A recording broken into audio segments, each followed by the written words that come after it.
ना इउपिपिएलआथ' 5 बोसोराव नोंथांमोनहाबो नुबाय टटेलि फेलार जादों खामानि मावनो हायाखै रायजोफोरनो जेसेबां जिनाखि प्रतिश्रुति होदोंमोन बेफ्रावथ' 1%बो साक्सेस जायाखै दिनै बिटिआर एकर्ड होननानै बुंदों बिनि एकर्डनि इमप्लिमेन्टेसना एकदमबारे जायाखै दिनै बेफोरखौबो हाग्रामा महिलारि सारासो इमप्लिमेन्टेसननि थाखाय आखायाव लानांगौ जानानै फैदों आरो जोङो मिजिंथिदों हाग्रामा महिलारिनि सारनि दैदेननायाव जेनाखि बड'लेण्डआ जौगाखांगोन आरो सिगाङाव जेबायदि मावबोदों थिग बिनिफ्राय गोख्रैसिनाव डेभेलपमेन्टनि थाखाय खामानि मावगोन।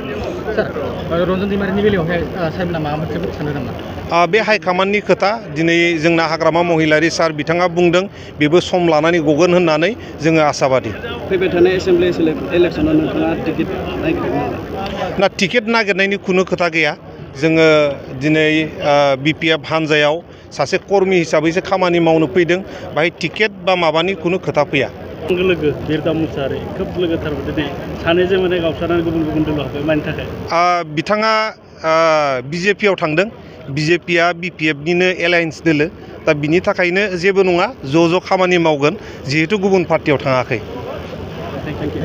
राजा बिथांमोनहा हाग्रामा महिलारि सारनि दैदेननायाव जेनाखि दिसपुर सेल' यात्रा जाबाय थादों बेवहाय लोब बाहागो लाफैदों आरो गोबां राजखान्थि दोलो इउपिपिएल आरो गुबुन गुबुन राजखान्थि दोलोनिफ्राय दिनै बेवहाय दैदेनगिरि आरो एक्टिभ वार्कार्स बिथांमोना जगदान जाफैदों बेनो रोखा फोरमायदों कि एबार फैबाय थानाय जेनाखि इलेक्सन बे इलेक्सनाव एसेम्बलि इलेक्सनाव बिपिएफ दोलोआ 15थायाव 15थाबो देरहानानै दिसपुराव मोजां मोनसे रल लाहैगोन आरो 7 मिनिस्टार लानानै जोंनि बड'लेण्ड ओनसोलखौ डेभेलप खालामगोन।